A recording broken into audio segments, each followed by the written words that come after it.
She mocked me for selling my company. Great, now afford alimony. I signed everything. 1 hour later, her attorney was screaming. I transferred it all to an overseas charity. She's excluded forever. And that apartment she rents? She pays me monthly and has no idea. My name is Marshall Kincaid. I'm 47 years old, and I own a firm specializing in international trade and customs compliance. It's not glamorous work, but it's lucrative and necessary. Companies that move goods across borders need people like me to make sure they don't end up on the wrong side of federal regulations. I built the business from scratch over 22 years, back when I was still green enough to think hard work and dedication were all you needed. I met Diana 15 years ago at a charity auction in Baltimore. She was recently divorced, raising 2 young boys on her own. Brandon was 4, Zachary was barely 1. She had this way of making you feel like the most important person in the room. I fell hard and fast. Within a year, we were married, and I'd adopted her sons. Not legally at first, but in every way that mattered. I was at every soccer game, every parent-teacher conference, every emergency room visit when Zachary broke his arm learning to skateboard. Their biological father, Jeremy Walsh, was supposed to be out of the picture. Diana painted him as an unreliable addict who had walked away from his family for drugs and freedom. I believed her. Why wouldn't I? She was my wife, and those boys became my sons. I paid for their private school tuition, their braces, their college funds. I taught Brandon to drive. I helped Zachary with his calculus homework at midnight when he was crying from frustration. My own father died 3 years into our marriage. He was a hard man, built from old steel and firm handshakes. Before he passed, he pulled me aside at the hospital and said something I didn't fully understand at the time. "Marshall," he said, his voice rough in the tubes, "those boys aren't your blood, but they're your responsibility now. You treat them right, you hear me?" I nodded. "But don't be a fool," he continued. "Protect what you build. Not everyone loves you for the right reasons." I thought he was just being cynical, jaded by his own failed marriage to my mother decades earlier. So when he offered to set up trust funds for Brandon and Zachary, $500,000 each, accessible at 21, I agreed, but I made sure the terms were ironclad. I would serve as trustee. I would have full discretionary control until they came of age. And if it was ever proven that Diana had used the boys as tools for manipulation or financial gain, the funds would be dissolved and redirected to scholarship programs. My father smiled when I told him that detail. "Smart boy," he said. "You're learning." He died 2 weeks later. Now, 15 years into this marriage, Brandon is 19 and finishing his freshman year at Penn State. Zachary is 16, a junior in high school with a wicked sense of humor and a talent for graphic design. They're good kids, great kids, and I love them like they're my own blood, because in every way that counts, they are. But lately, Diana has changed. Or maybe she's just stopped pretending. It started about 2 years ago. Subtle at first. Coming home later from her book club, taking calls in the other room, passwords appearing on devices that never had them before. I'm not the jealous type, so I gave her space. Trusted her. Figured marriage has its ebbs and flows, and we'd weather whatever this was. Then 6 months ago, I found a credit card statement she'd left in her car. Charges at hotels I'd never stayed at. Restaurants and cities I'd never visited with her. When I asked about it, she had explanations ready. Girls' weekends, work conferences for her branding consultancy business that never quite took off. I let slide. Again. But something my father said kept echoing in my head.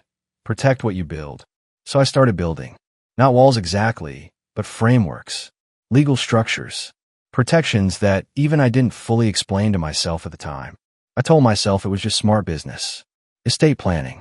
Asset protection in case the regulatory climate shifted. Deep down, though, I knew. I knew the same way you know when a storm is coming. You can feel in the air, even before the first drop falls. The dinner table felt like a courtroom.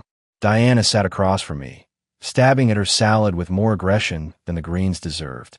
Her phone lay face up beside her plate for once. A calculated move, I realized. She wanted me to see she had nothing to hide. The irony almost made me laugh. "So," Diana said, not looking up, "Victor tells me you're finally selling the firm." Victor, her divorce attorney, the man who'd been handling her consultation for the past 3 months. I took a sip of water, watching her over the rim of my glass. "News travels fast," I replied. She smiled, but it didn't reach her eyes. He keeps me informed. You know about options. My options. I set the glass down carefully. I'm sure he does. This is good timing, actually, Diana continued, her fork finally still. I mean, you've been holding on to that company like some kind of security blanket. Maybe now you can finally afford to do the right thing. The right thing. Alimony, Marshall. She said it like she was explaining basic math to a child. You know, support your wife when this marriage finally ends. Which we both know it will. There it was. Not even pretending anymore. I reached into my briefcase and pulled out the document I'd been carrying for 2 weeks. The sale agreement. 43 pages of legal text that Diana would never read, would never understand. I uncapped my pen, a Mont Blanc she'd given me for our 5th anniversary, back when gifts still meant something. You're right, I said quietly. It's time. I signed the final page. My signature looked steady, controlled. Exactly how I felt. Diana's smile widened. Look at you, being mature for once. Victor said you'd fight this tooth and nail, but I knew better. You're not stupid, Marshall. You know when you're beaten. I slid the document back into my briefcase. Do I? She laughed, that sharp, brittle sound she'd developed over the past year. God, you're finally selling your precious company. Great. Now you can actually afford to take care of me the way you should have all along. I stood up, straightening my tie. I signed the papers, Diana. Just like you wanted. Smart move, she said, already reaching for her phone. Victor's going to be thrilled. He said this was going to take months of litigation, but you just saved us all the trouble. I nodded slowly. I'm sure he'll have thoughts about it. She was already typing, her thumbs flying across the screen. I could see the message preview. He signed everything. Call me. I walked to my study and closed the door. On my desk sat another folder, the real documentation, the trust restructuring, the offshore licensing agreements, the charitable foundation paperwork that made every asset untouchable by divorce proceedings. My phone buzzed. A text from my attorney in Zurich. Transfer complete. Foundation active. She has no legal standing. I checked my watch. Diana would get the call from Victor in approximately 45 minutes. Once his paralegal reviewed the documents I'd actually signed. Not a sale to a competitor or private equity firm. A complete transfer to an irrevocable educational trust, with Diana specifically excluded as a beneficiary under the marital dissolution clause. In the next room, I could hear Diana laughing on the phone with someone. Probably Victor. Probably celebrating her impending windfall. I poured myself 2 fingers of bourbon and sat down to wait. The screaming would start soon enough. I was on my second bourbon when I heard Diana's phone ring in the kitchen. The ringtone, some upbeat pop song she'd downloaded, cut through the silence like our alarm bell. I checked my watch. 42 minutes. Victor's paralegal was efficient. Victor, hey. Diana's voice was bright, cheerful. I was just about to text you again.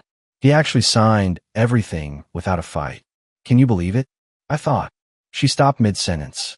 I stood up, moved closer to my study door, left it open just enough. What do you mean it's not a sale? Her voice had shifted, confusion creeping in. Victor, I saw the documents. He signed them right in front of me. Transfer agreement, everything. Silence. I could picture Victor on the other end, probably pacing his downtown office, trying to figure out how to explain that he'd been outmaneuvered by the client he'd been dismissing as emotionally exhausted for months. A trust. Diana's voice rose. What kind of trust? More silence. Educational foundation? What does that even... Victor, speak English. Where's the money? I took another sip of bourbon. Smooth. 20-year-old Pappy Van Winkle. A gift from a client after I'd saved his company $3 million in penalty fees. Diana always said I wasted money on expensive liquor. Said I couldn't tell the difference anyway. She was wrong about that too. Liechtenstein. Diana's voice had gone shrill now. Why the hell is anything in Liechtenstein? Victor, you said this would be straightforward. You said. She stopped again. When she spoke next, her voice was barely controlled. What do you mean I'm excluded? That's my husband's company. We've been married 15 years. That's community property. Victor, you told me. Another pause. Longer this time. A clause from when? Her voice broke slightly. 3 years ago. What document? I never signed. And there it was. The moment she remembered. The tax optimization papers I brought home. The ones she'd signed while watching her reality show, barely glancing at the highlighted tabs. The ones that included a very specific marital waiver clause buried in Section 12, subsection 4. "I need to call you back," Diana said, her voice hollow. I heard her phone clatter onto the counter. Then footsteps. Fast, purposeful. My study door flew open. Diana stood in the doorway, her face pale except for 2 spots of red high on her cheeks. Her hands were shaking. "What did you do?" she asked. I swirled the bourbon in my glass, watching the amber liquid catch the light. "I signed the papers, Diana, just like you wanted. Victor says there's no money.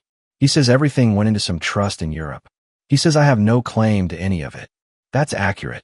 "Accurate?" Her voice rose. "Marshall, that's our money. Our assets. You can't just—" "It's not our money," I interrupted, my voice calm. "It was never our money. It was my company, restructured into a charitable educational foundation. Completely legal.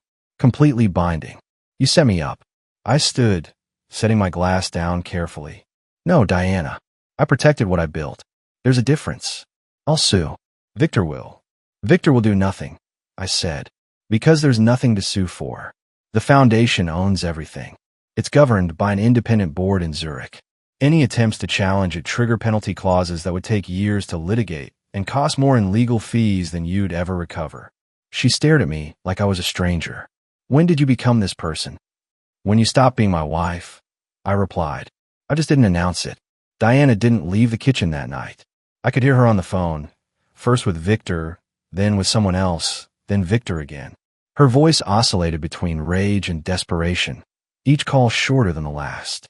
I went to bed around 11. She was still pacing, still calling, still trying to find an angle that didn't exist. The next morning, I found her at the kitchen table, laptop open, surrounded by printed documents. Her eyes were red-rimmed, her hair pulled back in a messy bun. She looked up when I entered. "I found something," she said.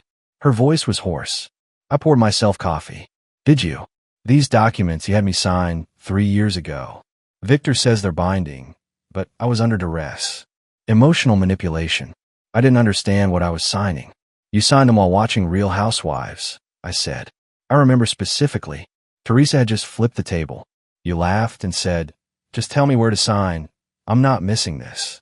Her jaw tightened. "That doesn't make it legal." "Actually, it does. You had ample opportunity to read them. I even suggested you have your own attorney review them. You declined." She slammed the laptop shut. "Why are you doing this? What's the endgame here, Marshall? To punish me?" I sat down across from her, holding my coffee mug with both hands. "I'm not punishing you, Diana. I'm just not rewarding you anymore." "For what?" "For wanting out of a marriage that's been dead for years. For using our sons as props," I said quietly. "For planning to take everything I built while contributing nothing. For sleeping with your divorce attorney and thinking I wouldn't find out." Her face went white. "I don't know what you're—" "Diana." I pulled out my phone, opened a folder, and slid it across the table. "I have 12 months of credit card statements. Hotel rooms. Restaurants. 3 different cities where you had legal consultations that lasted entire weekends." She looked at the screen, then back at me. "You've been spying on me. I've been paying attention. There's a difference. This is insane. You're insane." I took a sip of coffee. "Victor's married, by the way. Did you know that? 32 years. 3 kids. I'm sure his wife will find these receipts very interesting. Especially the ones from the Ritz-Carlton, where you both charge room service under his law firm's corporate account." Diana's hands were trembling now. "What do you want?" "Nothing from you," I said. "That's the point. I want nothing from you. No drama. No litigation. No false accusations. You walk away with your personal belongings, your car, and whatever's in your business account. I keep everything else. That's not fair. Life rarely is." I stood up. "But here's what is fair, Brandon and Zachary. They get to choose where they want to live while we sort this out. No pressure from either of us. No manipulation. They're old enough to decide. They'll choose you," she said bitterly. "You've been buying their loyalty for years." "I've been raising them," I corrected. "There's a difference." I walked to the door, then paused. "Victor's going to call you back in about an hour. He's going to recommend you accept the settlement I'm offering. He's going to tell you that fighting this will cost you everything and gain you nothing. Listen to him, Diana. For once, just listen." Brandon came home from Penn State 3 days later. I hadn't called him. Diana had, spinning some version of events that made her the victim and me the villain. I was in the garage, working on the vintage Mustang I'd been restoring for the past 2 years, when I heard his truck pull into the driveway. He found me under the hood, adjusting the carburetor. "Dad," he said. I looked up. He was taller than me now, broader in the shoulders. "When had that happened?" "Brandon. Didn't expect you home mid-semester. Mom called. Said you guys were splitting up. Said you screwed her over financially." He leaned against the workbench, arms crossed. "Figured I should hear your side." I wiped my hands on a rag, straightened up. "Your mother's not wrong about the splitting up part. The rest is more complicated. She said you had money. Put everything in some trust overseas where she can't touch it." "Also not wrong," I said. "But the timeline matters, Brandon. I didn't hide assets to punish her. I protected them because I knew this was coming." He studied me for a long moment. "She's been cheating on you." It wasn't a question. I nodded slowly. "Yeah, with her divorce attorney. For about a year, maybe longer." Brandon looked away, jaw tight. "I saw them together last summer. At that restaurant near campus. She told me she was visiting for Parents' Weekend, but you weren't there. And this guy was with her. They were holding hands." My chest tightened. "Why didn't you say anything?" "Because I hoped I was wrong," he said quietly. "Because I didn't want it to be true. Because she's my mom, and you're my dad, and I didn't want to be the one who blew everything up." I set down the wrench I'd been holding. "Brandon, you're not responsible for your mother's choices. Or mine." "I know." He pushed off the workbench. "But I need to ask you something. The trust funds Grandpa set up for me and Zach. Mom says you're going to take them away." "That's not accurate," I said. "Your fund is yours. You turned 19 last month, so legally you can access it whenever you want. Zach's is protected until he's 21. But there are conditions, right? Something about Mom using us as leverage." I sighed. "Your grandfather was a cautious man.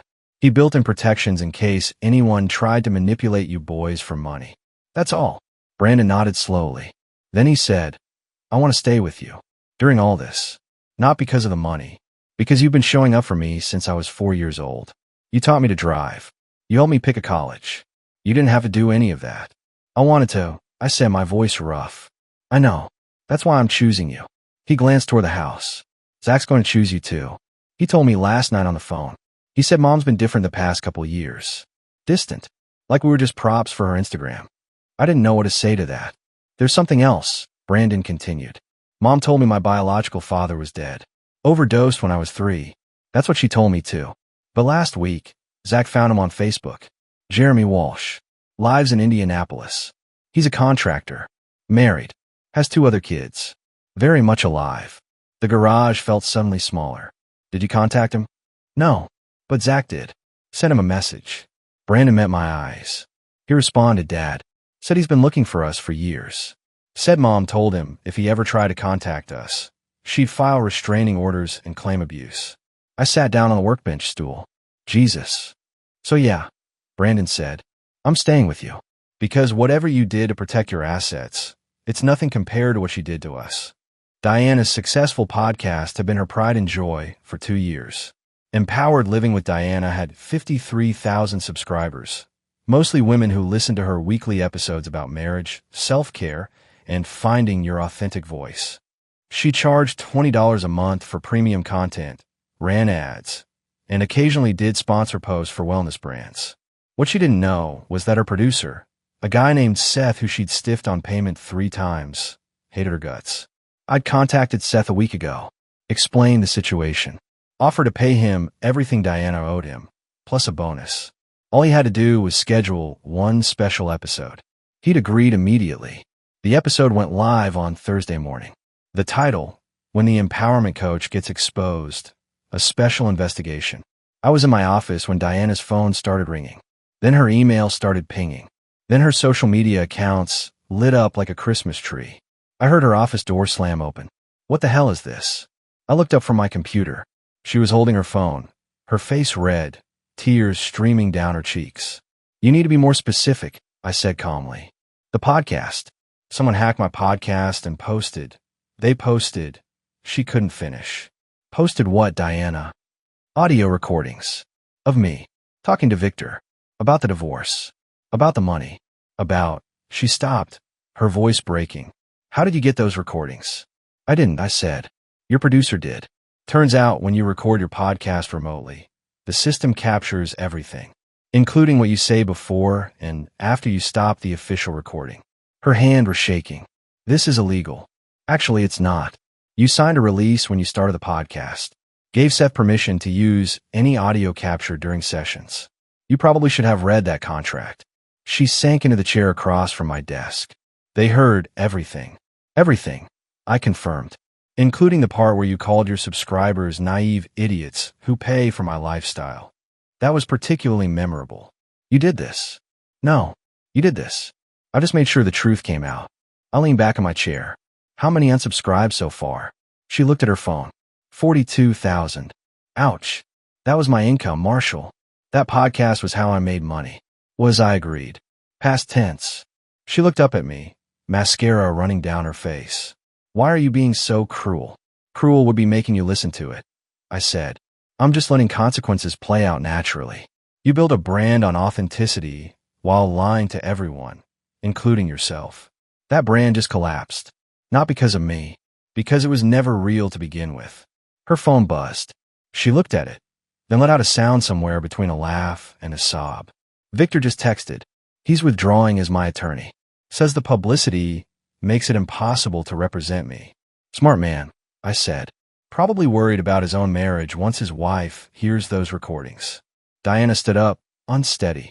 I hate you. No, you don't, I said quietly. You hate that you got caught. There's a difference. She left my office without another word. I heard her car start 5 minutes later, tires squealing as she pulled out of the driveway. My phone buzzed. Text from Brandon. Just listen to the podcast. Holy shit, Dad.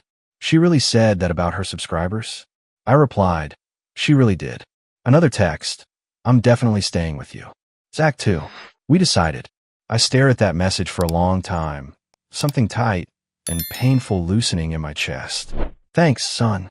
That means more than you know. Victor Langley's career ended on a Tuesday morning in the third-floor conference room of the Maryland State Bar Association. I wasn't there in person, but I made sure the right people received the right documentation. The evidence was comprehensive. 12 months of hotel receipts charged to his firm's corporate account while billing Diana for legal consultation at $300 an hour. Emails discussing strategy sessions that were really weekend getaways. Text messages that would make a sailor blush, sent during office hours while he was supposed to be in depositions. But the real killer was the conflict of interest. Victor had represented Diana in her first divorce 15 years ago, the one where she left Jeremy Walsh. Turns out, the affair had started back then too. Victor had deliberately prolonged those proceedings, running up billable hours while sleeping with his client. That was a career-ending violation all by itself. I got the call from my attorney around noon. Langley's been disbarred, he said, effective immediately. He can't practice in Maryland, Virginia, or D.C. The ethics committee hit him with every violation in the book. What about his firm? I asked. They terminated him this morning, escorted out by security. His name's already off the website. My attorney paused. His wife filed for divorce an hour ago. She's not messing around either. Froze all their accounts, filed for sole custody of their kids, and apparently she's friends with 3 different judges. Karma's efficient, I said. Marshall, this is brutal even by divorce standards. You sure you want to go this hard? I thought about Diana's podcast calling her subscribers idiots, about her planning to take everything I'd built, about her lying to Brandon and Zachary about their father for 15 years. I'm sure, I said. That evening, Diana showed up at the house. I was in the kitchen making dinner, spaghetti carbonara, Brandon's favorite. He and Zachary were upstairs doing homework. Victor's been disbarred, Diana said from the doorway. Her voice was flat, empty. I stirred the pasta. I heard. His wife left him. His firm fired him. His reputation is destroyed. She stepped into the kitchen. You did this. No, Diana. He did this. I just made sure the state bar knew about it. I tested a noodle, decided it needed another minute. You chose a man who was willing to betray his professional ethics, his marriage vows, and his law firm. That's not my fault. He was going to help me. He was going to help himself to your settlement. I corrected. Guys like Victor don't do anything out of altruism. He saw dollar signs and an easy mark. She leaned against the counter, looking smaller than I'd seen her in years. What happens now? Now you sign the settlement agreement. No alimony. No asset division. You keep your car, your personal belongings, and whatever's in your business accounts. I drain the pasta. The boys stay with me. You get visitation rights, but they're old enough to decide how much they want to see you. That's not fair. Fair would have been you being honest 3 years ago when you started cheating. Fair would have been you not lying about Jeremy. Fair would have been you treating me like a partner instead of a piggy bank. I plated the pasta. What you're getting is mercy, Diana. Take it. And if I don't, I turn to face her fully. Then I release the other recordings. The ones where you talk about forging my signature on loan applications. The ones where you and Victor discuss hiding assets in your sister's name. The ones that cross from divorce court into federal fraud territory. Her face went white. You're bluffing. Try me. I picked up 2 plates. Brandon, Zachary, dinner's ready. Diana watched me carry the food to the dining room, then quietly left through the front door. I heard her car start, then fade into the distance. Jeremy Wall showed up on a Saturday afternoon in early October. Brandon had invited him, told me 2 days before, asked if it was okay. I'd said yes without hesitation. He pulled up in a Ford F-150, well-maintained, but not flashy. Construction company logo on the door. He climbed out slowly, like he wasn't sure he had the right address. I opened the front door before he could knock. Jeremy, I said, extending my hand.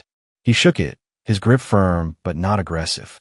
Marshall, thank you for letting me come. Boys want to see you. That's what matters. I stepped aside. Come in. He was 44, but looked older, the kind of wear that comes from physical labor and hard years. But his eyes were clear, and when Brandon and Zachary came down the stairs, the expression on his face was pure relief. Dad, Brandon said, then caught himself. I mean, Jeremy. Sorry, It's okay, Jeremy said quietly. Marshall's your dad. I'm just glad to see you. They stood there awkwardly for a moment. Then Zachary broke the tension by sticking out his hand. I'm Zachary. I don't remember you, but Brandon says you've been trying to find us. Jeremy shook his hand, then Brandon's. For 15 years. Your mother. He stopped, glanced at me. They know, I said. About the restraining order threats. About the letters you sent that got returned. They know all of it. Jeremy's jaw tightened. I never wanted to abandon you. I need to know that. I made mistakes when you were little. I was drinking too much, wasn't reliable. But I got sober 10 years ago. Got my life together. And I tried to find you. But Diana made it impossible. We believe you, Brandon said. We saw the letters. The birthday cards. All of it. I left them in the living room and went to the kitchen, gave them space. Through the doorway, I could hear them talking, tentative at first, then more comfortable. Jeremy telling them about his construction business, his wife, their half-siblings. The boys asking questions, filling in 15 years of blanks. An hour later, Jeremy found me in my study. Marshall, he said from the doorway. Can we talk? Sure. I gestured to the chair across from my desk. He sat down, hands clasped between his knees. I owe you an apology. For what? For not fighting harder to be in their lives. For letting Diana win. He looked up. But more than that, I owe you thanks. You raised my sons when I couldn't. You gave them stability, education, love. That's more than I had any right to ask for. I didn't do it for you. I said honestly. I did it for them. I know. That's why I'm thanking you. He rubbed his face. Look, I'm not trying to replace you. I can see how much they love you.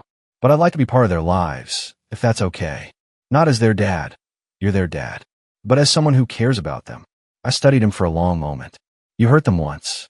By not being there. Even if it wasn't entirely your fault. Don't hurt them again. I won't, he said firmly. I swear to God I won't. Then you're welcome here anytime, I said. The boys can decide what kind of relationship they want with you. I won't stand in the way. He stood up, extended his hand again. You're a better man than I would have been in your situation. I shook his hand. I'm just trying to do right by them. Same as you are now. After he left, Brandon came into my study. That was weird but good, he said. Yeah. He seems like he's got his life together now. Brandon sat on the edge of my desk. But Dad, you're still my dad. That doesn't change. Something tight in my chest loosened. Good to know. Mom called me yesterday. Asked if I'd testify that you were manipulating us. What did you say? Brandon smiled. I said you taught me to think for myself. And that's exactly what I'm doing. Diana signed the papers on a gray November morning in a conference room that smelled like old coffee and defeat. Her new attorney, the fourth one she'd hired after Victor's disbarment, sat beside her, looking like he'd rather be anywhere else. I sat across the table with my counsel, watching her hands shake as she initialed each page. No alimony, no asset division. She kept her car, a leased Lexus that would be repossessed in 3 months when she couldn't make payments. She kept her personal belongings, her failed podcast equipment, and roughly $11,000 in her business account. Everything else, the house, the investment properties, the offshore accounts, the company I'd restructured, stayed completely out of her reach. The boys' trust funds remained intact, with me as trustee for Zachary until he turned 21, and Brandon having immediate access to his now that he was 19. The terms hadn't changed. If Diana ever attempted to manipulate them for financial gain, the funds would dissolve into scholarship programs. "This is robbery," Diana said quietly, pen hovering over the final signature line. Her attorney, a tired-looking man named Paul Hendricks, put his hand on her arm. "Miss Kincaid, we've been over this. You signed away your claims 3 years ago. Fighting this will cost you everything you have left. I was coerced. You were texting about a reality show while you signed," I said calmly. "We have the phone records. Time-stamped." She looked up at me, then really looked at me, maybe for the first time in years. "When did you become this person?" "When you stopped being my wife," I said. "When you decided I was just a resource to be exploited." She signed the final page, the pen pressing so hard it nearly tore through the paper. "There's one more thing," my attorney said, sliding another document across the table. "The house on Riverside Drive." Diana frowned. "What about it?" "Mr. Kincaid purchased it 3 weeks ago. The property that's currently being rented month to month." My attorney looked at Diana. "You're the tenant." Her face went white. "You're my landlord." "The property management company is," I corrected. "They handle everything. But yes, technically, you're paying rent on a property I own. Market rate. $1,500 a month. It's all in the lease agreement you signed. You set this up. I bought a property at a foreclosure auction," I said. "You chose to rent it. That's not setting you up. That's just irony." Diana gathered her papers with shaking hands. "I hate you. You've mentioned that," I said. "But hatred doesn't change the signatures on these documents." She left without another word, Paul Hendricks trailing behind her like a funeral director after a difficult service. My attorney waited until the door closed. "That was brutal, Marshall." "That was necessary," I corrected. "She spent 15 years lying to me, lying to my sons about their father, and planning to strip me of everything I built. What she got was merciful compared to what she deserved. The boys okay with all this. They chose to stay with me. Brandon's thriving at Penn State. Zachary's talking about studying architecture." I stood up, gathering my own papers. "They're building a relationship with Jeremy, their biological father. It's awkward, but it's genuine. That's more than Diana ever gave them." "And you? How are you doing?" I thought about that for a moment. "I'm free. For the first time in years, I'm actually free." 14 months later, the house felt different. Lighter somehow, like someone had opened windows that had been sealed shut for years. Brandon graduated from Penn State with honors, landed a job at a logistics firm in Philadelphia. Zachary was finishing his junior year, his portfolio of architectural drawings spread across the dining room table most weekends. Jeremy came by once a month, taking the boys to baseball games or just sitting around talking about construction and life and all the years they'd missed. It wasn't perfect. Nothing ever is. But it was honest, and that mattered more. I'd started dating someone, Ellen, a forensic accountant I'd met through work. She was 52, divorced, no kids, and refreshingly direct about what she wanted from life. We took things slow, had dinner twice a week, talked about everything from international tax law to vintage cars. She understood that I came with baggage, 2 sons who'd always be my priority, a failed marriage in the rearview mirror, and a carefully constructed fortress around my assets. She didn't ask me to tear down that fortress. Just open the gates sometimes. "You trust her?" Brandon asked one Sunday afternoon. We were in the garage, working on a Mustang together. It was finally running after 2 years of restoration. "Getting there," I said, adjusting the timing belt. "Trust takes time to rebuild." "Mom asked me for money last week," Brandon said casually, like he was commenting on the weather. I looked up. "What did you say?" I said no. Told her I'm saving for a house down payment, and she should have thought about her future before she blew up her present. He wiped his hands on a rag. She hung up on me. You okay with that? Yeah, I feel bad for her sometimes. But then I remember she lied about Jeremy for 15 years. That she would have taken everything from you if she could have. He met my eyes. You taught me that actions have consequences. She's living hers. Zachary came out of the house, phone in hand. Dad, the Grant Educational Foundation just funded 3 more scholarships. They want to do a press release with your name on it. The foundation I created, the one that held all the assets Diana thought she'd get in the divorce, had grown substantially. It funded scholarships for adult learners, people trying to start second careers, single parents going back to school. Everything I'd built now helped people who actually needed it, instead of funding someone's betrayal. Tell them to keep my name out of it, I said. The work matters more than the credit. That evening, Ellen came over for dinner. She brought wine and told stories about a client who tried to hide assets in cryptocurrency. Zachary showed her his architectural drawings, and she asked smart questions that made him light up with pride. After dinner, we sat on the back deck, watching the sun set over the property I'd bought outright. No mortgage, no liens, no joint ownership to complicate things. You've built a good life here, Ellen said quietly. Rebuilt, I corrected. There's a difference. She took my hand. Better foundation this time. I thought about Brandon and Zachary choosing to stay with me. About Jeremy getting a second chance at fatherhood. About Diana living in a rental property I owned, paying me $1,500 every month without knowing it. About the scholarship recipients whose lives were changing because I protected what I built instead of letting it be torn apart. Yeah, I said. Much better foundation. Ellen smiled. Good. Because I'm not interested in helping you build another one. Once was clearly enough. I laughed. Really laughed. For the first time in what felt like years. Deal. Brandon came outside, beer in hand. Ellen, Dad's being modest. You should see the letters from the scholarship recipients. People crying because they can finally afford nursing school. Single moms going back for teaching degrees. It's actually pretty incredible. Your dad's full of surprises, Ellen said, squeezing my hand. You have no idea, Brandon replied, grinning. The sun dipped below the horizon, painting the sky in shades of orange and purple. Somewhere across town, Diana was probably scrolling through social media, seeing other people's happy lives and wondering how hers had gone so wrong. I didn't hate her anymore. I didn't think about her much at all. I'd moved on, built something better. And this time, the foundation was solid enough to last.